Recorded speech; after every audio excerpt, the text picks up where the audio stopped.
Okay. Good morning. Okay, so now we looked at this introduction briefly and we saw the story of, at the beginning of the chapter, we saw the story of a state election or Vidhan Sabha election, assembly election happening in Haryana, right? And we saw Chaudhry Devilal, we saw that he was fighting the election, he became, or his party won the election, then he became the chief minister and he made a promise. But even after fulfilling that one promise, in the next election he didn't win, right? And we had looked at these a few questions given here. Now, after looking at this case study, it should help us understand a little bit as to what is the purpose of election. See, we're trying to understand how electoral politics or how the politics and the system of elections work in our country, right? So if you look at this, let's turn to page 36, right? And let's try and understand this question: why do we need elections? Now, firstly, what are we trying to say? We're saying that if we don't have elections, right, how will any country or any people make a decision, right?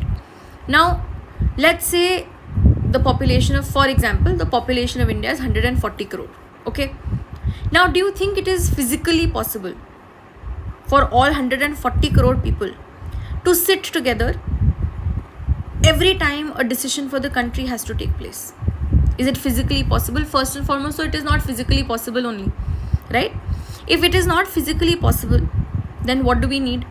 We need somebody who will act as our representative, right? So keep that word in mind.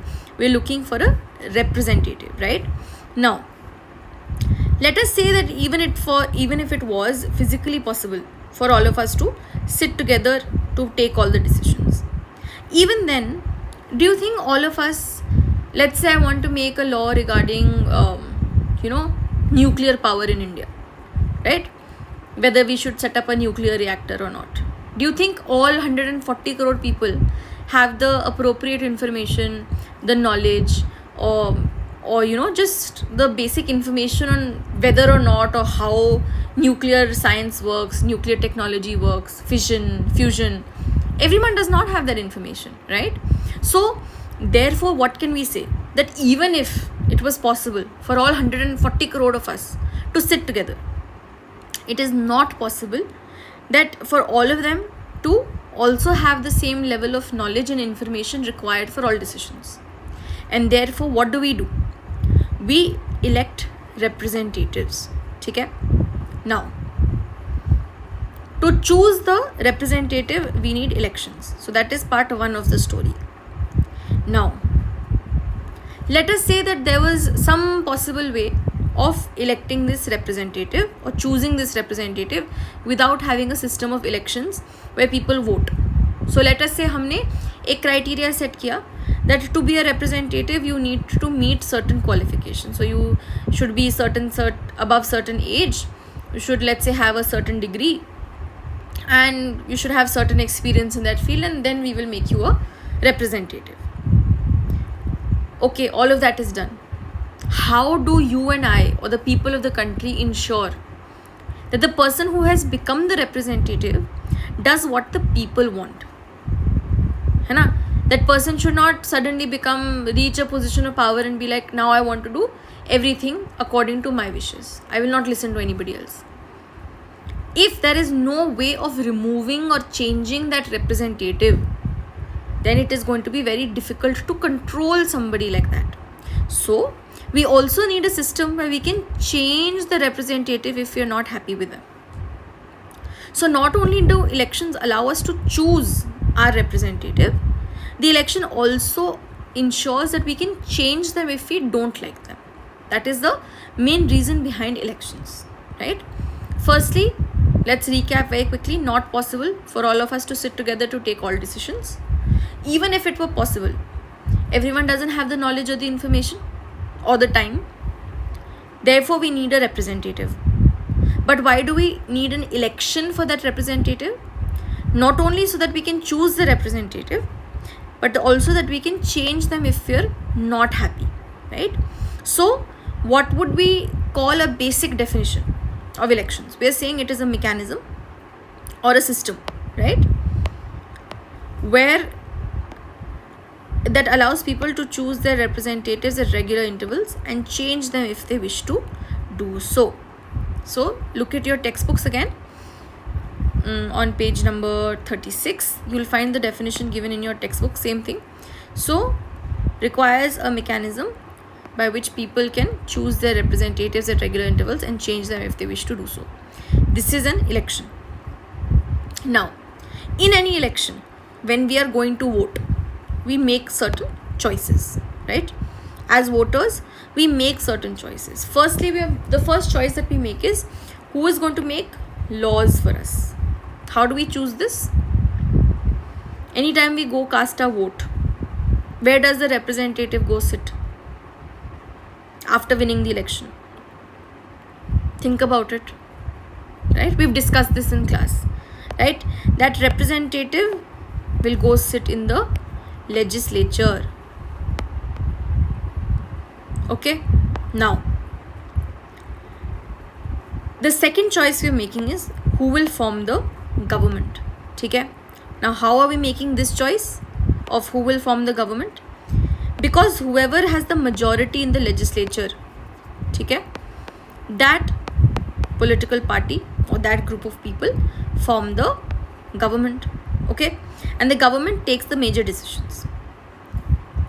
And as I said, usually when we are going to vote, the system that we have in India is that we usually vote for members of a political party. Okay, there are some independent people also who stand for election, but mostly we are choosing for looking at and voting for a political party, particular political party. Okay, and why are we voting for that particular political party? Because we agree with the views and the policies of the political party, and we want the government to do what is the views or follow the views and the policies of that political party. Okay, so I hope this much is clear. What I would like is that everybody to just take 5 minutes and read this entire portion from why do we need elections to this portion over here, right? The voters make many choices. Okay, now since we're starting with the third chapter, we've not discussed the case of the case studies given in the first chapter, right, where we are talking about the fact that even some non-democracies also have elections. So this particular question we'll come to once we've discussed that case study. Okay, but for now, just know that there are many countries in the world that are not democracies, but they still hold elections. Now, why should they bother? Or why should they bother? We'll answer later. But first, let's look at how do we distinguish कि election सिर्फ नाम के लिए हो रहा है या election actually में डेमोक्रेटिक है. How do we make that distinction between whether the election happening is actually democratic or whether it is just for show?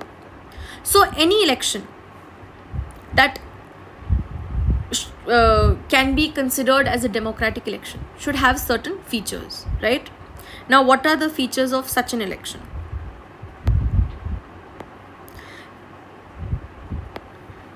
Okay, firstly, what are we saying? In any election, the vote, every person should have one vote. Now, this much is clear.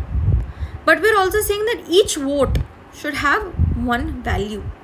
What does that mean?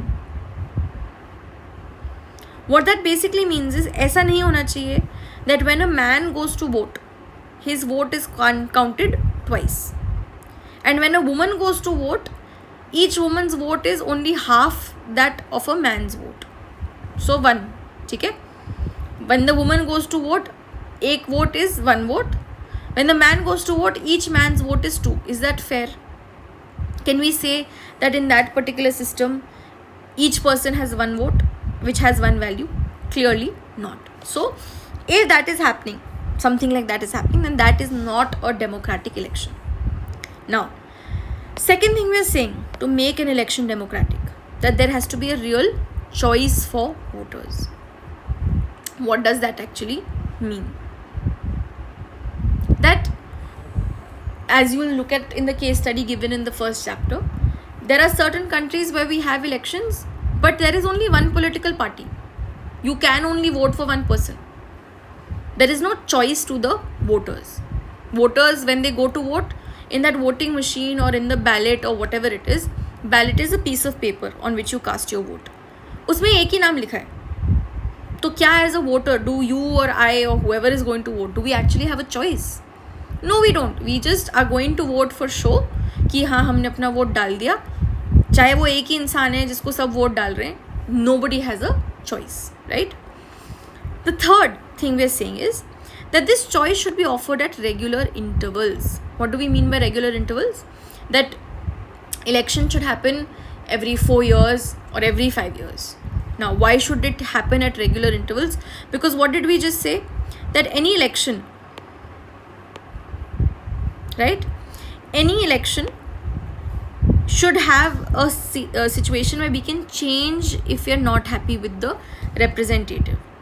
Now, imagine a scenario where you have a country where an election has happened today, which is 2025. Then the next election, for whatever reason, happens in 2029, which is 5 years from now, 4 years from now, which is 2029. And then the next election after 2029 does not happen in 2033. The next election happens in 2045. Is that a regular interval? No. And what is the problem of not having a regular interval? Because whoever won in that 2029 election, अगर मैं और आप और बाकी लोग उनसे खुश नहीं हैं, how do we change them if we're not happy if the election does not happen again, right? How do we make sure that they are concerned about what we want if we cannot or if we don't have the power to change them?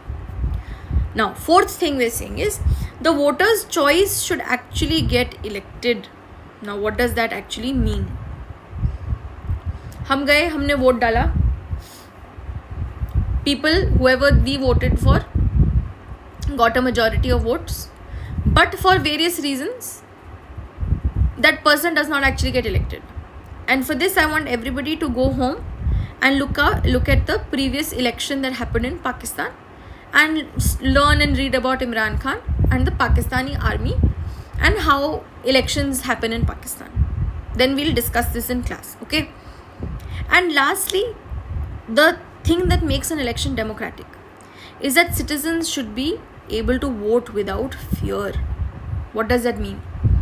That means that मैं vote करने गई, voting booth में machine है, and there's a man standing on top of my head with a danda in his hand saying you better vote for this person, otherwise I'm going to hit you.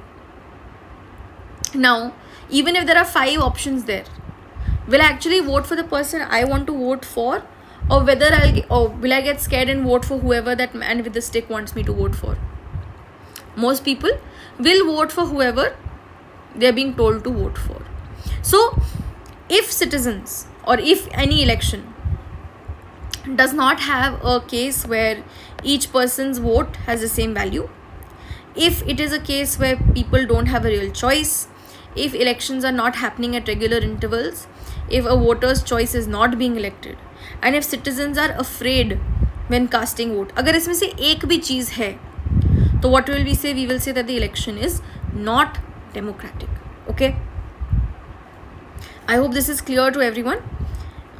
Again, if you have any doubts, you can ask me when I come to class next. Everyone to just read this portion here, what makes an election democratic, and till here, the next page. Okay? All of this that we just discussed, these 5 things, they're all given here, right? 1st to 5th. All of these points are given here in slightly little more detail. I hope this much is clear. I'm just going to pause so that you can all read it.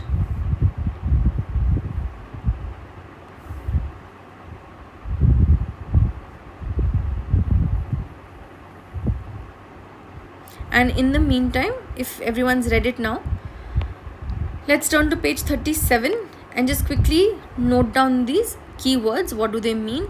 We'll explain them as we come to them later. So, we're looking at candidate,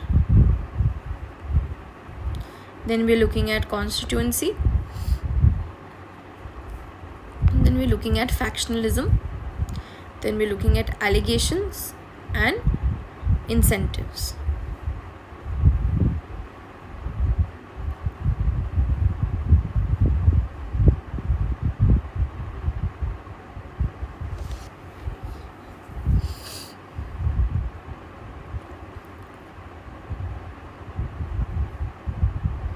So I want whoever is in the class to please request them to please pause here so students can take down the meaning of these words.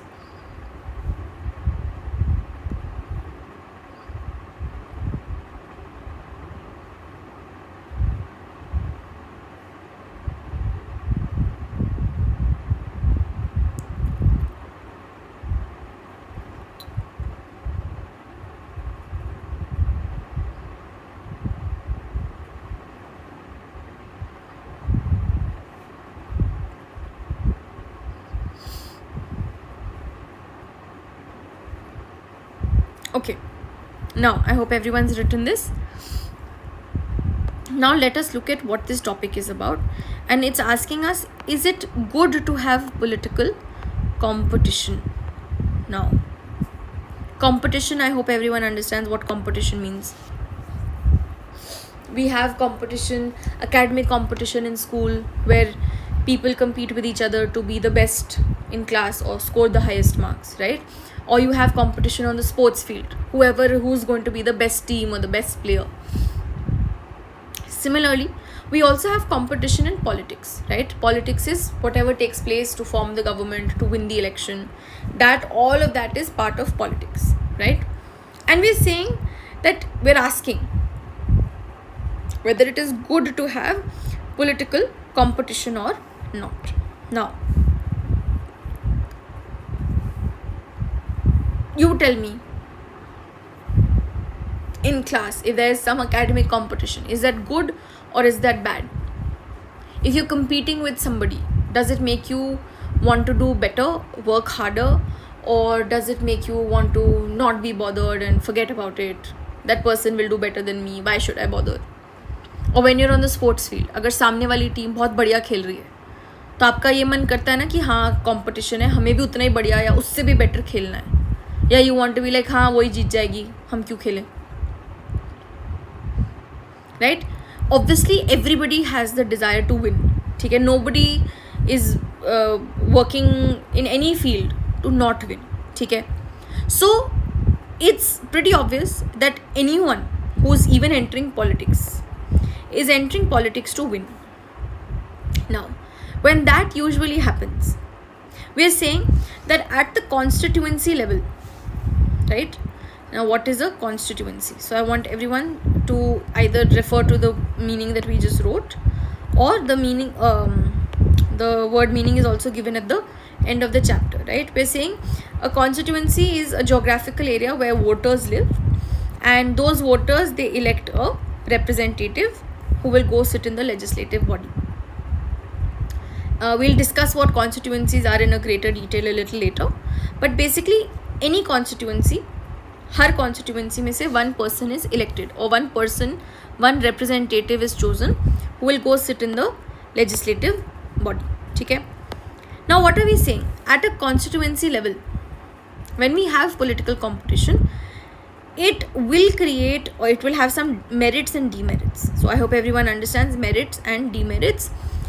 Demerits is problems, merits is something good about it, okay? Now we are saying the first demerit is that it creates disunity and factionalism.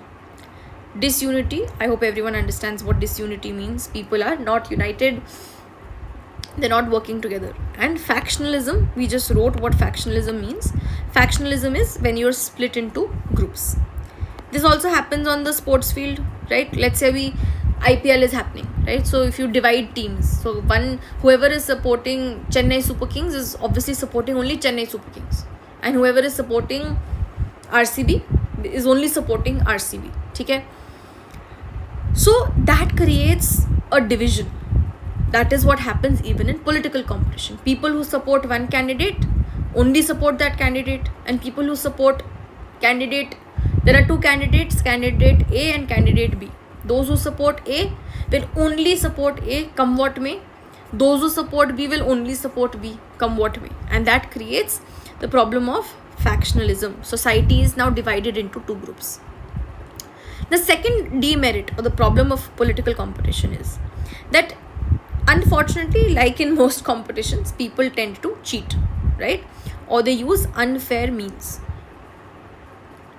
Now, unfair means, what can it mean? That they can level, so if you look at your book, it says here that they often level allegations. ठीक है, allegations क्या होता है? इल्ज़ाम, है ना? तो candidate a candidate be पे इल्ज़ाम लगाएगा, उसने करप्शन किया, उसने चोरी करी, उसने कोई गलत काम किया. वो सही है या नहीं है, by the time we actually find out that full detail, probably the election is already over, right? So it's very easy to just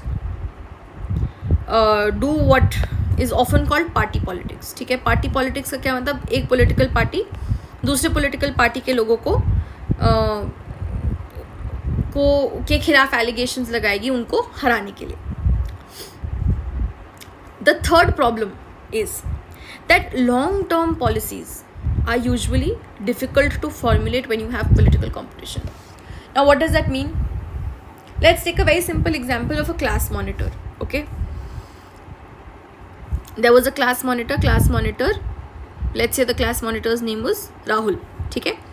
Rahul decides that from now on we will no longer maintain the discipline diary. Instead, whoever is making a sound in the corridor, in the class, will be sent to stand in the corridor, okay? And Rahul realizes that the system is actually working, है ना? People are staying quiet because they don't want to keep standing outside in the corridor. It's very hot. Then the teacher changes the monitor. Now instead of Rahul, the monitor is Ankita, right? Ankita says no, it's better to have that discipline diary. So we will go back to having the discipline diary. Now, in the long term, what does it do? It causes confusion, right? कि कौन सा system follow करना है. वो अगर राहुल का system अच्छा था तो वो हमको पूरा कभी देखने मिला ही नहीं, क्योंकि अंकिता ने आके उसको वापस बदल दिया. वैसे ही even for a country, right? Different political parties, when they come to ask for our votes, they always make us different promises, and very often you will notice promise of political party A is opposite or completely different from the promise of political party B. So एक कोई same policy लंबे समय तक नहीं चल पाती, ठीक है? अगर कुछ अच्छा है तो हमें पता नहीं चलता कि वो अच्छा है, और अगर कुछ बुरा चल रहा है तो ऑनेस्टली कभी कभार नहीं पता चलता है कि वो पार्टी का अच्छा आइडिया था या नहीं था, या बुरा आइडिया था. ओके, नाउ लास्ट प्रॉब्लम इस, क्योंकि पॉलिटिक्स में ये सब है, यूजुअली हम भी ऐसे बोलते हैं ना कि यार कितनी पॉलिटिक्स है, मुझे नहीं घुसना इस पॉलिटिक्स में. Whether it is in the class और whether it is in the school, whether it's amongst your friend group, you say ना I don't want to get into this politics. यानी कि we consider politics to be a problematic thing because all of these bad things are happening in politics. So therefore many good people who may have good ideas, who may genuinely want to work for the betterment of the people, they decide not to enter politics in the first place. ठीक है? Now, these are all your demerits, but like with everything, anything that has demerits also has some merits or also has some benefits. Now, when we look at political competition, we realize that it is better in the long run. अब how is it better in the long run? In a perfect world, ideally, politicians would work for the benefit of the people, है ना? उनके मन से उनकी अंतरात्मा बोल रही है कि हाँ, हमें सही काम करना है, जो लोग चाहते हैं हम उनकी सर्विस के लिए पॉलिटिक्स में घुसें, है ना? How does the government work? The government is supposed to be for the people, by the people, of the people. It's supposed to work for the benefit of the people. So in a perfect world, all our politicians should technically think that we are here to work for the people. But what actually ends up happening in the real world, that once you become a politician, right, or once you reach a position of power, what ends up happening is politicians are more concerned about their careers, कि कितने समय तक हम minister रह सकते हैं, कितने समय तक हम MP रह सकते हैं. क्यों? Because you get a status in society, you get some perks, maybe you get some money. If you're corrupt, then you have more options of earning money as a corrupt politician or a corrupt minister. ठीक है? So in the real world, people or politicians tend to be more concerned about their careers rather than the people. Now, what ends up happening is that to advance their power or their career, they may है ना, take a decision that is opposite of what people want. Now, when that happens, what will happen? That even though people have voted for that politician, the politician is not focusing on what people want. Now, अगर ये election का system नहीं होता, या अगर ये political competition का system नहीं होता, क्या होता? उस पॉलिटिशियन के पास कभी भी कोई इंसेंटिव नहीं होता to change his behaviour. Incentive का क्या मतलब? मोटिवेशन. ठीक है, that encourages you to work harder और do something. That is an incentive. What are we saying? If there is a politician who's, let's say, not interested in working for the people, because there is political competition, let's say politician का नाम है again Rahul. ठीक है, Rahul is more interested in focusing on his career and is more interested in advancing his power. ठीक है, अगर कोई competition नहीं होता तो Rahul could continue doing this. लेकिन क्योंकि competition है, Rahul knows that people have another choice, right? Ankita for example. ठीक है, Rahul knows that there is another person who in the next election will stand against him, and if Rahul genuinely doesn't work, then people will not vote for Rahul, they will vote for Ankita. Then all this power that Rahul had, all his power will go, because he is not in that position of power or does not have that status, and the power will instead go to whoever is elected, right? So what are we saying? Political competition, it creates incentives. It rewards those people who are working for the people, and what is the reward? That they get re-elected. ठीक है, so that is the benefit of having political competition. I hope this much was clear. I just want everybody to read this section from here and all of this entire section. Please read this, right? And read this, okay? Now I want everybody to look at these two cartoons, read these two cartoons, try and understand what they're saying. We'll discuss this in class, in the next class when I'm there, okay? Now, right now this is where I'm ending, but I want everybody to just write this system of elections. This is a step-by-step map, right, of what happens in our election chronologically. So first you have this, which is the defining of the constituencies. Then we have the finalizing of the voter list, then the nominations of candidates, then polling and counting of votes, and sorry, my bad, you have election campaign, and then you have the polling and counting of votes. ठीक है, so I want everybody to just maybe like write it down over here in your empty box, in your this empty space in your textbooks, okay? I'm going to end here and request the substitution teacher to show the recap of this on extra marks. Thank you. In case you've had any doubt in this, please ask me in the next class.